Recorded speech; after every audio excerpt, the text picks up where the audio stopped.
Tim, just a couple of personal things to continue. When did you move to Newcastle? Tell us about that.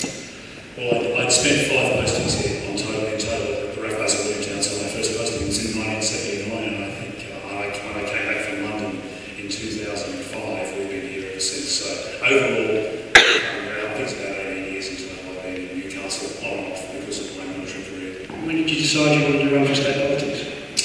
I decided I wanted to run for state politics probably about 4 to 5 months ago. I was approached by they were clearly looking for a relatively strong candidate. Just 4 or 5 months ago, that's all?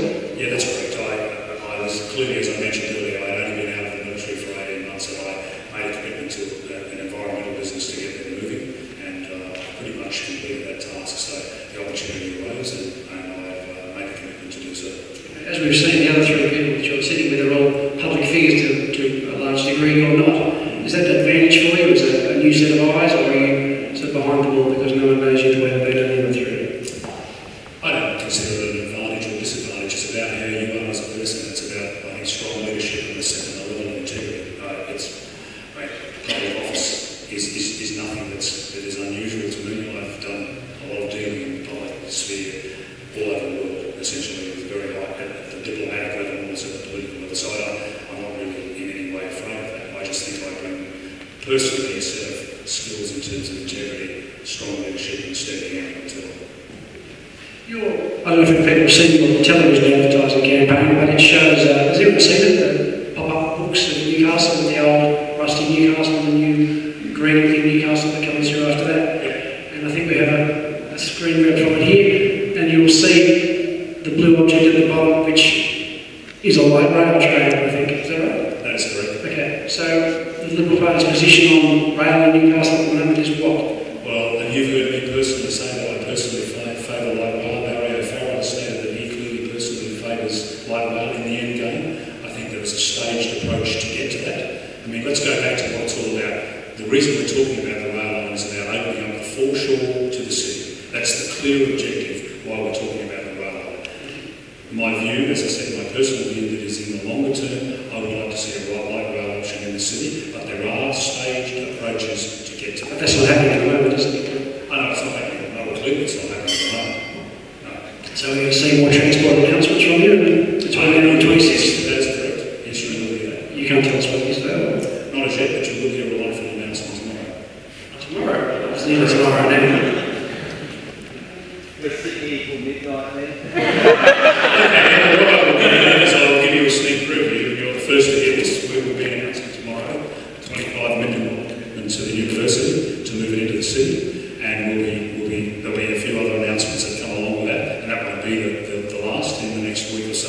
So that is a commitment we'll be making straight off the bat to bring the Newcastle University, or another university, I may add, into the city and to get this process moving, rather than waiting for federal money. Clearly, we're going to snap up as much as we can possibly do to work with the university to get them moving into our CBD.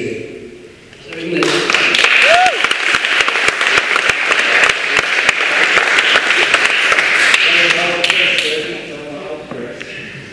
And is that university going to require a rail line to get people in? Of course it will. I'll give you my perspective. My wife is Danish. We have spent a lot of our life in Copenhagen, where life is about public transport, bicycles and rail. So I am in no way, shape or form about getting rid of public transport. But there are options and there are mixes we can bring to the table. And I'm not just saying everything is going to be by rail. There needs to be a lot of good work and some work done on the way we manage our buses in the city as well. So I'm looking at a whole complete transport approach to getting people into the city.